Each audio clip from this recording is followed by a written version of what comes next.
Welcome to Artists in Residences, the Westport Library's virtual artist series. I'm Carol Erger-Fass, and I'm exhibit curator at the library. Mask maker, printmaker, painter, lecturer, and performance artist, Suzanne Benton has traveled all over the world, taking her unique artwork from across the US to India and to remote villages in Africa. She's had over 150 solo shows, is a former Fulbright scholar, and has worked in major collections around the world. She's also well known as a feminist pioneer, being an original member of NOW and a founder of Connecticut Feminists of the Arts. Suzanne says that masking has allowed her to connect with people throughout the world. And by using this ancient art form, she works to deepen our awareness of other cultures as well. So now let's join Miggs Burroughs for a tour of Suzanne's studio, and we can get an inside look on how she does it. Thank you very much, Carol, and thanks to the Westport Library. This is such a great series and a great opportunity to talk with artists that we admire and that are active and doing great things. And our guest today is Suzanne Benton, who's a woman of many talents and many faces, as we'll see later on. I think we'll start, if it's okay with you, it's kind of what you can give us a little background of and maybe what you're doing today, and then we'll do kind of a flashback to other things you did and look at you print in progress, I think, right? Right, because the day that Biden was elected and nobody killed him, I started on a roll for completely new work. I mean, just all color, which I think had a lot to do with the isolation, Sure. all the personal silence. And I lost a lot of people last year. And so there was extra mourning on top of COVID. And I don't think I'm alone in feeling like in some ways I'm a different person, but also I'm an elderly person. So I think that also shifts you into maybe a little more cosmic consciousness. Mm-hmm. But I think, the big focus of so much of my life as an artist. I mean, I started as a painter, but one thing I want to say was when I was pregnant with my son, who's going to be 63 years old. Oh my God. I was out of college and stopped teaching, lived on the grounds of Fairfield Hills Hospital. My former husband was a psychiatry resident. And I was, alone painting and in a sense, not knowing, what do I do now that I'm out of college? I don't have all that wonderful support. And I heard an interview with Anais Nin, who incidentally has written about me in her 1976 memoir about my mask work. And she said that she wrote with her woman's voice. And I thought, aha, that, being very naive, also not understanding the volume of sexism that has gone on for so long. I thought, okay, this is my direction. So that was the way it was with the painting. But and probably in the early sculpture too, I mean, I did a lot of figures. I did women holding up men, men holding up women. I did, and in beginning for the masks, I did figures of man with a woman inside, woman with a man, very Jungian. Sure. But once Betty Friedan started NOW, I became one of the first members. There were 9 members in Connecticut at the time, or 8.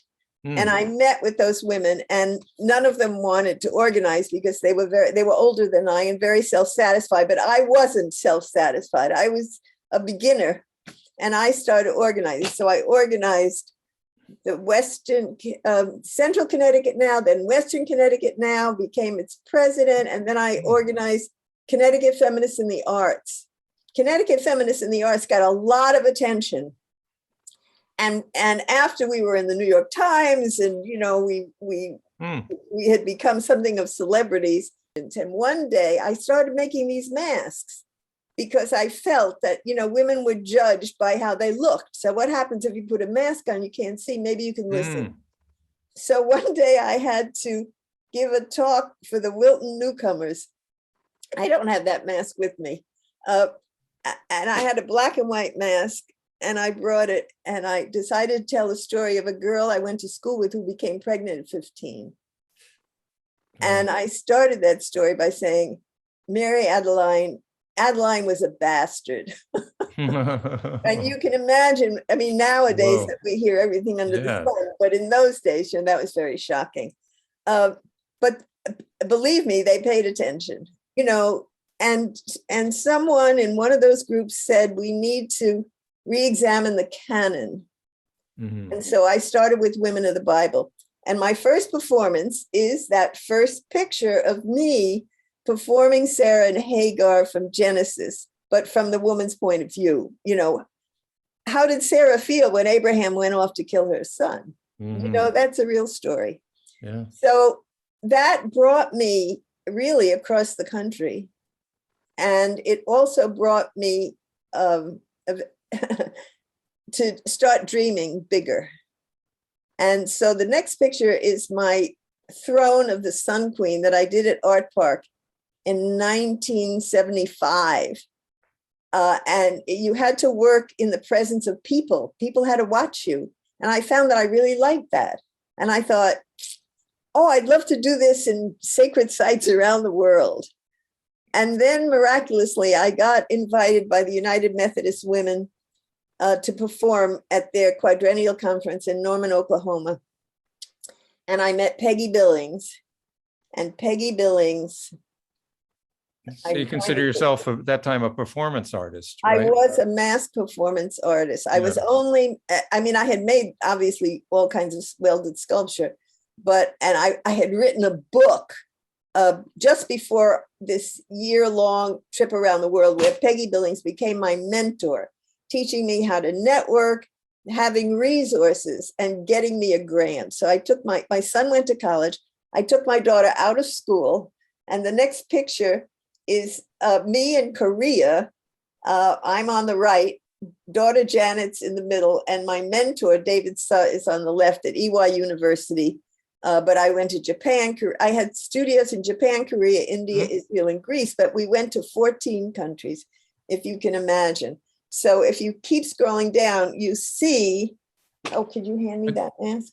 You see me I'm in Bali, and I meet this really famous mask performer, and he puts my mask on and performs with it. You made that? That's one of your masks? Yeah, this is one of my masks that I It's amazing the power of masks. I mean, how far masks date back to what? I mean, BC, right? I mean, 60,000 years ago, honestly. Yeah. I think the first stone mask was discovered.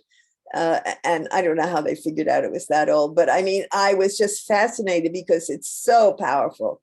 It is so powerful, but the power came to me from a women's inter-art workshop in New York that I used to go to in Westport, where these dancers and actors, every time somebody brought their work, I brought my masks. And when those women put my mask on and moved with them, they didn't speak, they were silent. And I knew it had to have a voice. And, so it kind of releases your inhibitions, I guess, too, right? You can absolutely. You can be authentic behind a mask. So I began not only telling my own stories, but getting other people's stories. So that first trip was 1976, 1977, and there's a picture after the Balinese man of the Yoruba mask players in Nigeria who put on a performance that I directed with the masks that I had made. In every country, I made many masks, but I would take one to the next country. So I had, I think, 5 masks by the time I got to Nigeria, and they performed this amazing. But the amazing thing about that photo is by the time this was August, or July, I was coming home in September, and I had that film, for 11 months in all these hot countries. So the colors are distorted, but I think it's wonderful. And something I'm very proud of, I did various workshops in Mumbai, one for women and youth children of prostitutes and women saved from, and they were the most creative. They were fabulous. And then lastly is a mass tale that I got in Bangladesh. It's a tragedy. And the final one is, because I'm still a feminist, I organized the Women's March in St. Petersburg, Florida. We got 25,000 people, and I got the ACLU award. That's amazing. And this is the mask that I performed with in Greece. Yeah, so I'm going to do I want to show you, Alina, can you get me that portfolio?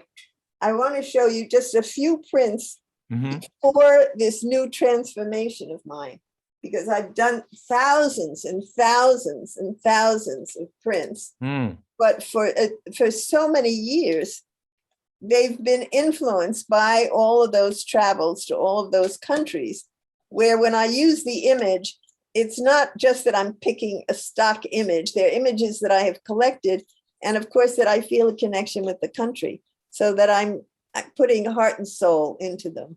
And now the heart and soul, I think, is just mine. Yeah. No, are those lithographs, those things you showed us? What kind of monoprints with a collage? Monoprints. Okay. Yeah. Okay, so Alina is going to move around with me, and I'm going to take you. Well, yeah, we have to get a little view of your studio there. Yeah. Right. Okay. Right. Okay. So let's come over here, where I'm going to do a print. Oh, but great. I want to take you into my painting studio. Okay. Yeah. My printmaking studio. Here's my beautiful etching press. Wow. And here are all my inks and my rollers. No, I love seeing the raw materials. It's so great. Yeah, what roller? Why, I mean, somebody may ask. I'm asking on behalf of. I don't know why I need so many rollers. Yeah, I was going to say, yeah, wouldn't one or two be okay? Yeah, I know. I'm greedy, okay. I suppose. Yeah. And you'll see me working on here. And here's a picture of me working in Dhaka at the university, if you can see it. Okay. And so here, I have these papers that I paint that become my collage material. And, I have a lot of them. Right. Is it sort of tissue paper? I mean, soft? It's Japanese paper. Yeah, okay.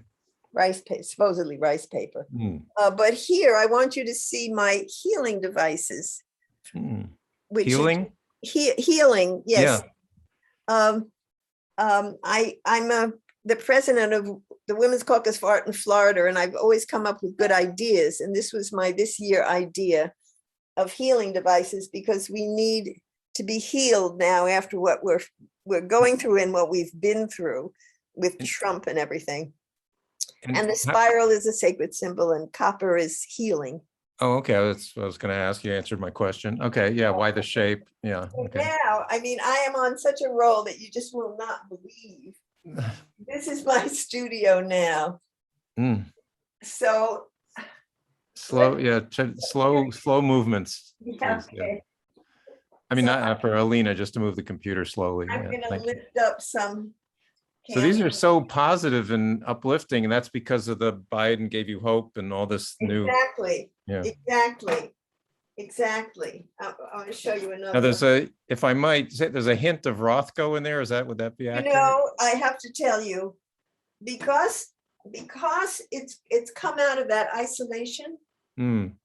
Yes, it's Albers, it's Rothko. It's God, I always forget this wonderful guy's name. But like the other day, I was doing this piece and I thought of Arthur Dove. Oh, who's the Westporter, former Westporter? Yeah. A former Westporter.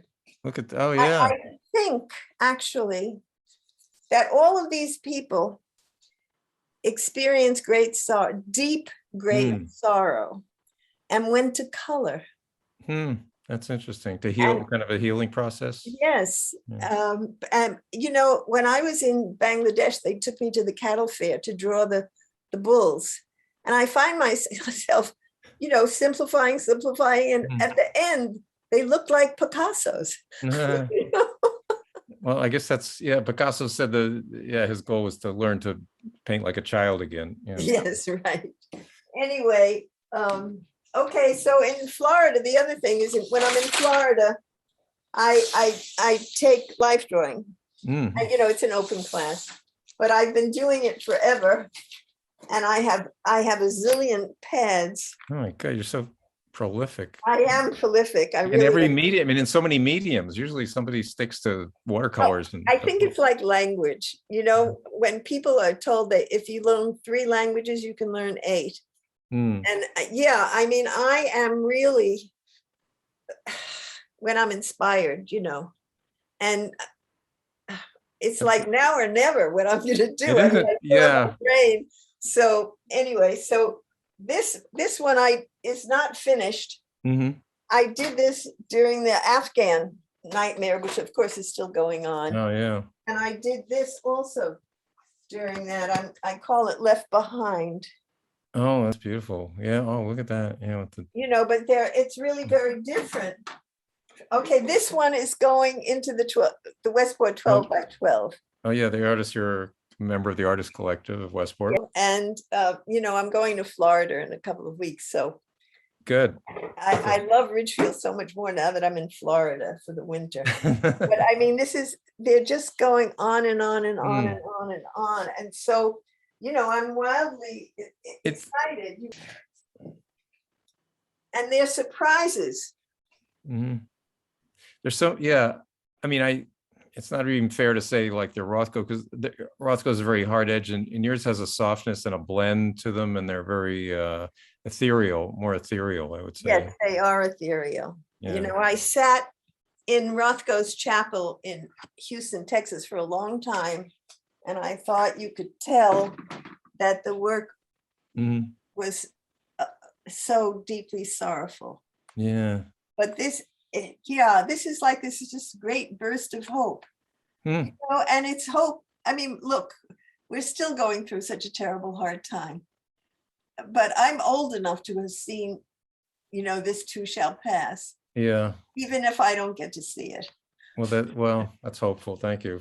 We can all use that point of view. But some artists go into the darkness and just paint dark. I mean, there's nothing wrong with that. It's just their way of processing it. They have to paint.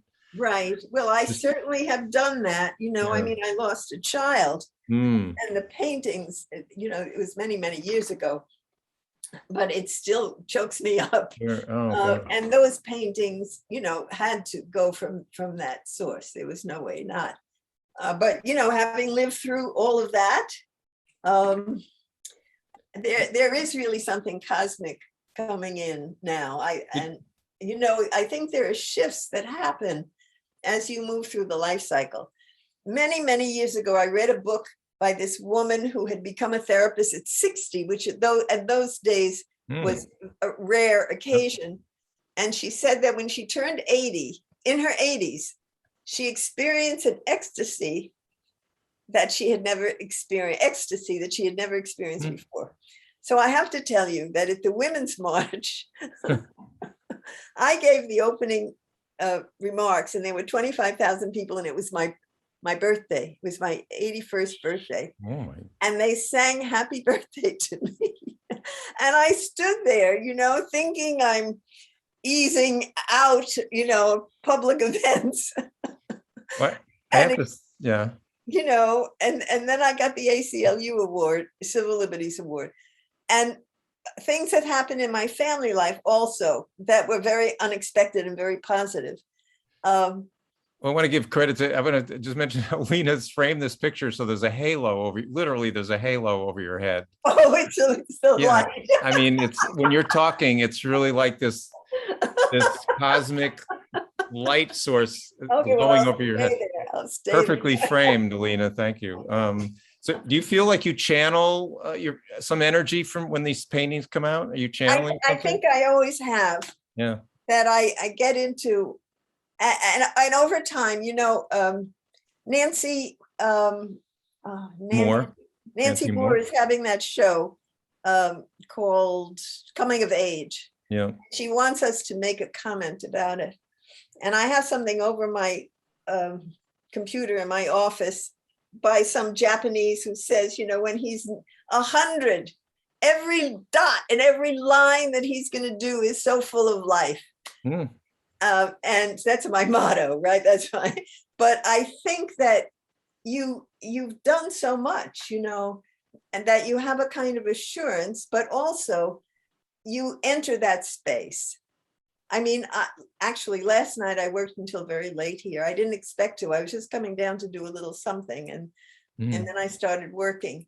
And when I went upstairs to go to sleep, I wasn't tired, you know, because I think that it's, you know, talk about healing devices. I mean, there's nothing more healing, I think, than entering that inner space that we all have, that the computer drives away from us, but it's still there. And, you know, I think that's why we artists is so important, even though it feels like the world is not in love with us the way it seemed to be in earlier times.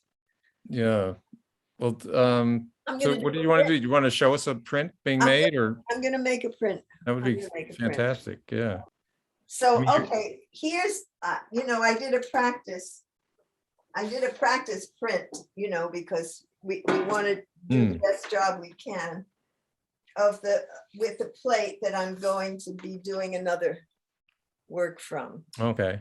But you can see the work is so much more simple. For example, here's a recent print. Do we have enough light? Yeah, I can see. Oh, yeah, very nice. The split face, and yeah, that's very And nice. faces here too. Yeah. So I have so much work. And where is a gallery, right? Yeah, there aren't too many A of those. gallery in California of over 20 years closed in August. Since you know that I like being watched when I work, I hope this print comes out okay. So here we are. So even though they're much more simple, and that I've always used a lot of sheen collé, I'm going to ink this plate, and then I'm going to use just one sheet of sheen collé, which is the traditional way that sheen collé began being used, because the European print paper was inferior to the Japanese rice paper. Okay. And so when they used the sheen collé, the impression was better, and then it was more long lasting. But I paint my papers. Oh, you do? So it's a combination of a painting and a print. Okay. Okay, so here we go. I have to use just a tiny bit of mineral spirits so that I can go over this whole plate. As you know, and it's just like an etching, but it's not an etching. It's a colograph. And this is a Bangladeshi leaf. So it's a very simple plate. Okay. It's black with cobalt blue and ocean blue. I don't know how they got these new names, ocean blue. In a sense, I don't know what it is, but anyway. Okay, so the terrible thing is you get this whole thing full of ink, and then you have to wipe it all off. So that's so it sits in the grooves. In the grooves. Right. So this is just a paper towel. And this is, No. can't remember. So is this going to be, is this, what kind of print? Is this a monoprint or an intaglio, or what? It's a monoprint. Okay. It's a monoprint. That looks pretty nice right Yeah. there. But I have prepared this ink here. Oh, there's one of your. Making the right How sound. did you know which roller to pick? I picked, well, I did a practice. I mean, I hope I'm right. I hope I'm right. I may not be.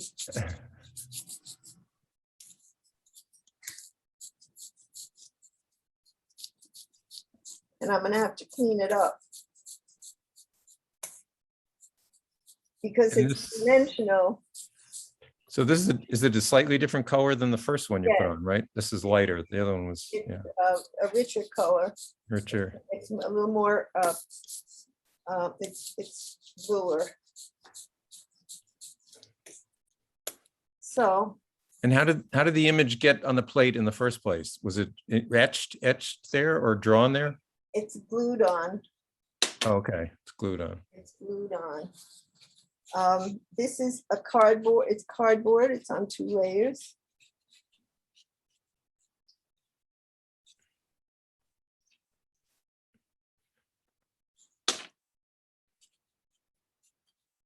And of course, the thing about etching is you never know how it's going to come out. But the ink that I'm using here has filled in more of it than I expected, so I'm not sure how it's going to come out. But anyway, we're going to do it. Yeah, it's very, I could see the appeal of printmaking. It's kind of like waiting for the curtain to go up and the Exactly. big reveal, right? And you never know fully, although I have something of an idea. Okay, so now my paper is wet. Okay, so I'm going to put this, oh wait, I have to get back here. I have to clean the sides. Is the paper just damp or is it soaking wet? How wet is it? Soaking, I have to dry it. Oh, okay. Doesn't take long.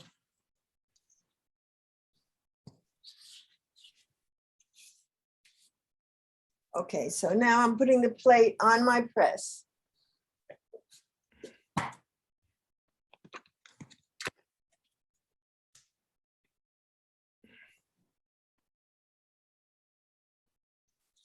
And now I'm going to dry my paper, my print paper. This is good for Alina too. She's getting a lesson while she's Getting a lesson. free lesson. Okay. Yeah. Oh, so it's been soaking. How long does it have to soak? Just Usually a little more than an hour. mm-hmm. Okay, so the mark is down here, so I try and put that on the bottom. Okay, so this is blotting paper.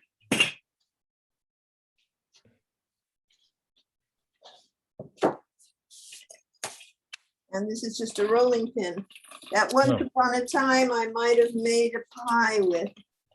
But gratefully, I don't do that anymore. Roll out a crust. Yeah. I remember, finishing breakfast on the weekends and then getting ready for lunch and then getting ready for dinner. No. Oh, I'm happily been through that. So it's the perfect dampness. Oh, no, it's not. It's still a little too damp. It shouldn't have any shine. Oh, okay. Printmaking? Miggs, have you done printmaking? A long time ago at the Graphic Arts Center, Yeah, before it was CCP, right? Yeah, that would, yeah, and contemporary print, whatever it was. Yeah, now it's contemporary print. I was terrible at it. I mean, I made a couple of them. I learned how to make a monoprint, but I realized I definitely appreciated how difficult it was. Just how much you needed to pay attention to it. Right. A lot of details. I actually never thought I would be a printmaker. Okay, I have to align it.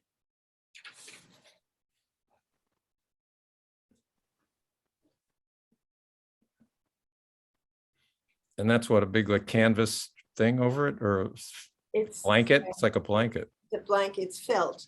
Oh, okay. And I've adjusted the pressure.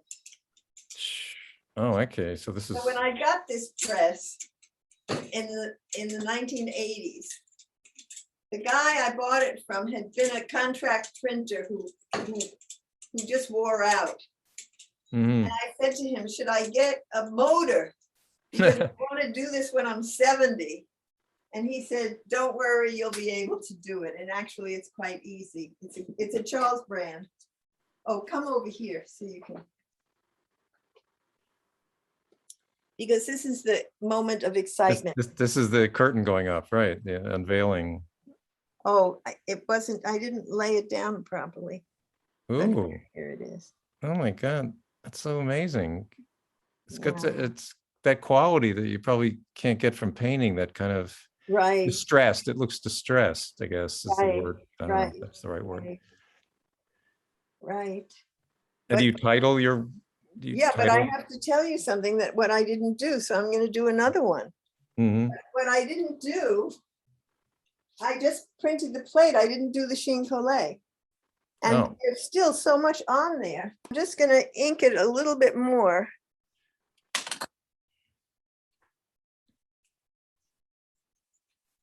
Okay, so fortunately I have another piece of paper in there. Let me put this on the press.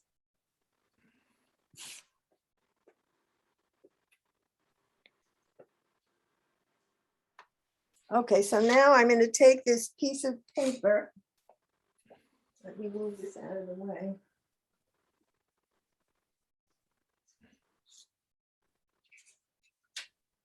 And I'm going to, Now that's not wet, is it? no, this is dry. Okay. This is dry, but I'm wetting it. Okay. Oh, but it doesn't need to soak for an hour. No. Okay, and this is, I used to use methyl cellulose. This is a kind of methyl cellulose, but they've changed the formula. So I may not be able to do big ones. And what does that do? Methyl cellulose, is that drying, like a drying agent? It's the glue. Oh, the glue, okay. Right, so I lay it, So maybe you're sprinkling it with Parmesan cheese or something. yeah, right, it looks like that. Okay, now I'm gonna lay it on the piece.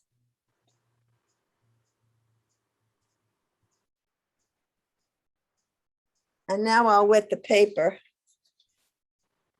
The printmaking paper.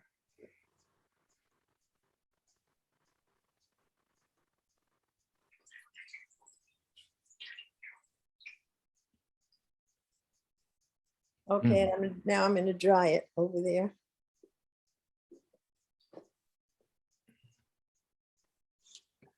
But what are you printing? Are you printing on this wet paper or the sheen collé? The sheen collé gets glued onto the paper. Oh, I see. Okay.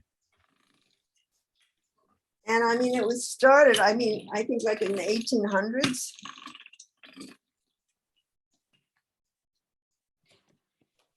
Okay, so let's see how this is going to go.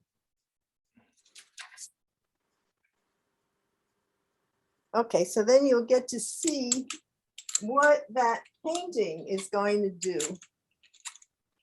And of course, you know, I have a feeling for it since I got it. You're probably pretty good at changing tires too, when you crank, you know, No, jack up a car. Actually not, I do the old female thing. Can you help me, please?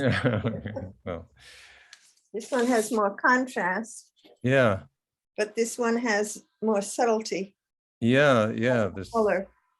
So now, mm, what I normally do, and of course it's the cognate. So I mean, that would be darker if I really went over it. mhm.